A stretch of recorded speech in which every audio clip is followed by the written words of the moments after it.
Ang buntis na babaeng ito ay kakarating lang pagbaba, at biglang tinakpan ang bibig at ilong mula sa likuran. At puwersahang inihila papasok sa sasakyan at ginahasa. Sa ligtas na pagsilang ng bata, ngunit nagpakita ng mukhang natatakot ang babae, dahil napansin niya ang itsura ng sanggol. Ay sobrang kamukha ng nangahasa. Kahit sinabi ng doktor na lahat ito ay guni-guni lamang ng babae, ngunit naniniwala pa rin siya na ang maruming likido ay nakontamina na ang dugo ng bata. Habang lumalaki ang sanggol, hindi pa rin maalis ng babae ang maruming ilusyon na iyon. Sa huli, sa isang madilim na umaga, ang babaeng tuluyan ng bumigay ay kasama ang bata. Tumalon mula sa matayog na gusali. Ang nakalulungkot, ang rape perpetrator ay walang kahit bahagyang pagsisisi. 4 na taon lang ang hatol sa pagkakakulong. Ito ang pinakabagong Korean crime thriller na ipapalabas. Maraming misteryo ang itinatag sa simula ng pelikula. Mayroon ding mga twist sa huli, kaya ang mga kaibigan na mahilig sa suspense at crime genre ay hindi dapat palampasin ito. Sige, hindi na tayo magsasayang pa ng oras. Diretso na tayo sa palabas.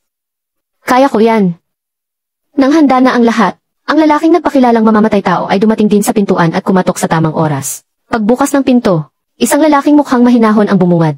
Hindi talaga siya mukhang isang serial killer. Pero nang mapag-isipan ko, ang ganitong uri ng tao ang pinakamalamang na isang mapanlinlang na halimaw. Para mapatunayan kung ang kausap niya nga ba ang serial killer. Sa mismong simula ng panayam, agad na tinanong ni Seonju ang pinakadirektang tanong.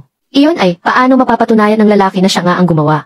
Nang 11 kaso ng pagpatay na iyon na nakakabahala, hindi na nagpaligoy-ligoy pa ang lalaki. Direkta niyang iingat. Para hindi siya makahinala, nagpasya siyang subukan muna ang motibo niya sa pagpatay. At kung bakit niya gustong magpa-interview. Pagkatapos ng ilang sandaling katahimikan, sinabi ng lalaki na isa pala siyang doktor. Ang dahilan kung bakit siya pumatay, ay para lang magamot ang kanyang mga pasyente. Nang marinig ito ni Seonju, inakala niyang isa na namang liwanag ng lungsod na nagpapanggap na nagpapagaling sa isang may sakit na lipunan. Kung ganoon, ang motibo niya sa pagpatay ay marahil ang tinatawag na pagpaparusa sa masama at pagpaparangal sa mabuti. Ngunit hindi niya inaasahan na itatama ng lalaki ang kanyang hula, at sasabihing isa siyang doktor. Isang doktor na gustong pagalingin ang kanyang pasyente. Isang doktor na gustong pagalingin ang kanyang pasyente. Ang pinatay ko, hindi. Mas tumpak, mga bukol ng tumor. Mga cancer cell na sumisira sa kaluluwa ng aking mga pasyente. Inalis ko lang sila para magamot ang pasyente.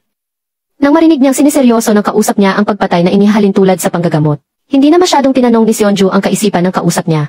Sa halip, patuloy siyang nagtanong kung nakapili na ba siya ng susunod na biktima. Dahil sa naunang tawag, sinabi ng lalaki na ang panayam na ito ay may kinalaman sa buhay ng susunod na biktima. Kaya gusto niyang malaman kung mayroon na ba itong kinidnap. At bago niya makumpirma kung ligtas na ang buhay ng biktima, sinabi niya sa lalaki na hindi pa maaaring ituloy ang panayam. Ang layunin ni Seonju ay makuha ang impormasyon tungkol sa biktima, at ipasuri ito kay sangkuna nasa likuran. Ngunit hindi naman sumunod ang lalaki sa gusto niya. At ito ang eksenang nangyari sa simula. Ang babae ay nagkaroon ng paranoia matapos siyang gahasain. Sa huli, dahil hindi niya makalimutan ang maruming imahinasyon na iyon, ay tumalon siya mula sa bintana kasama ang kanyang anak. Nang marinig ito ni Seonju, maingat siyang nagtanong sa doktor. Hindi ba't gawa-gawa mo lang iyan? Ang bida sa kwento ay siya, hindi ba? Pagkatapos niyang pakalmahin ang sarili, kinumpirma ito ng doktor. Nahuli mo pa rin ako. Pagkatapos, nagpatuloy siya sa kanyang sermon. Mula nang mamatay ang kanyang asawa at mga anak, wala na siyang natira kundi ang kawalan ng pag-asa. Ang pinakamalaking pagsisisi niya ay, bilang isang psychiatrist, hindi niya nagawang tulungan ang kanyang asawa na maging normal muli. Sa simula, nawalan na ng paniniwala ang doktor na mabuhay pa. Ngunit nang makita niyang 4 na taon lamang ang ibinagsak na sentensya sa rapist na iyon, bigla siyang nagkaroon ng malinaw na layunin sa buhay. Iyon ay ang personal na wakasan ang buhay ng halimaw na iyon kapag nakalaya na ito.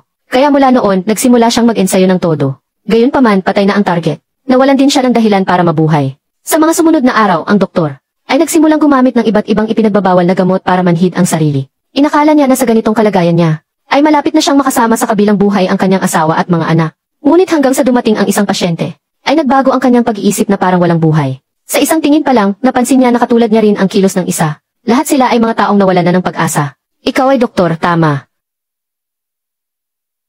Sa pagkukwento niya, nalaman ng doktor ang nangyari sa kanya. Hindi nagtagal na iyon ang una niyang pagpatay. Ngunit hindi man lang siya nakaramdam ng takot. Nang ipakita ng doktor sa pasyente ang mga larawan ng katawang pinagputol-putol. Nang makita niya ang itsura ng kabilang tao na matagumpay na gumaling, hindi lang siya nakaramdam ng kasiyahan, kundi nakumpirma rin niya na tama ang kanyang direksyon ng paggamot. Nang marinig ito ni Seonju, talagang napailing siya. Sa pananaw niya, isa lamang itong paligoy-ligoy ng isang mamamatay tao na nakalimutan na ang tungkulin ng isang doktor.